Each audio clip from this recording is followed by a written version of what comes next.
နောက်နှက်ဆိုတာနောက်မှရ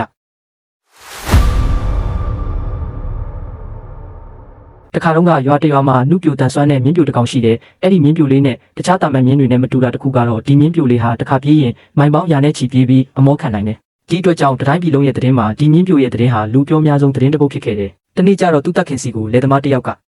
သူ့ကိုဝယ်ယူဖို့ရောက်လာတယ်လာဝယ်သူလယ်သမားကတပြား900ပေးမယ်ပြောပေးမယ်လေမြင်းပိုင်ရှင်ကတော့ဒီမြင်းပြိုဟာအာဇာနည်မြင်းဖြစ်လာမှာမို့မယောင်းဘူးလို့ညင်းဆိုလိုက်တယ်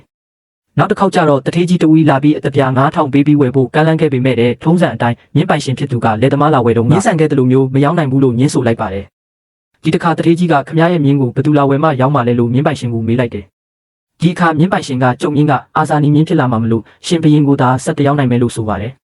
တထေးကြီးလည်းကောင်းပြီလို့မြင်းပိုင်ရှင်ကိုပြောခဲ့ပြီးမဝယ်ပဲထွက်သွားခဲ့လေတဲ့တထေးကြီးလာဝယ်ပြီးတဲ့နောက်ပိုင်းမှာအဲ့ဒီမြင်းပြိုလေးကိုဘယ်သူကမှလာဝယ်တဲ့သူဝယ်ဖို့စုံစမ်းတဲ့သူမရှိဘူးဖြစ်လာတယ်နောက်9နှစ်လောက်ကြာသွားပြီးတဲ့အခါမြင်းပိုင်ရှင်ရဲ့အိမ်ကိုစစ်မြင်းချန်ရံပြီးမူကြီးမက်ကြီးတွေနဲ့အတူအဲ့ဒီမြင်းပြိုလေးကိုဝယ်ယူဖို့ရေမြစ်တခင်မင်းတရားကြီးချီတက်လာတယ်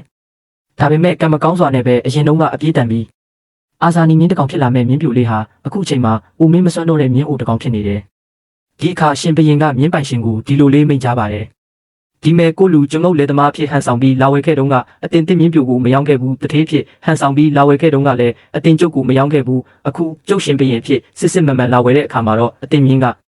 အိုမင်းမစွမ်းချီတော့လားအတင်ရဲ့မိုက်မဲမှုကိုအတင်မြင်ပါလို့မြင်းပိုင်ရှင်ကိုအမျက်ဒေါသမထားပဲမိန့်ကြားလေတယ်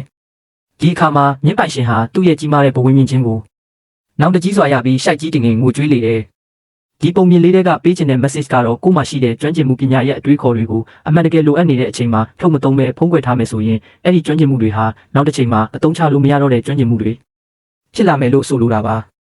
ဒါကြောင့်မို့ဘဝမှာလှုပ်လက်စအလုပ်တွေကိုအခုရရှိနေတဲ့အချိန်လေးမှာတန်ဖိုးရှိရှိနဲ့အကောင်းဆုံးဖြစ်အောင်လုပ်ဖို့အရေးကြီးပါတယ်အခုမဟုတ်ရင်နောက်ဆိုတာမသေးချပါဘူးဒီလိုဟုတုတဘဝသင်ခန်းစာရစရာဗီဒီယိုများကိုအမြဲတမ်းကြည့်ရှုနိုင်ဖို့မြန်မာ Story ဆိုတဲ့ YouTube Channel ကို Subscribe လုပ်ပြီးဘေးနားကခေါင်းလောင်းကိုနှိပ်သွားဖို့မမေ့ကြနဲ့တော့အားလုံးကျန်းမာကြပါစေ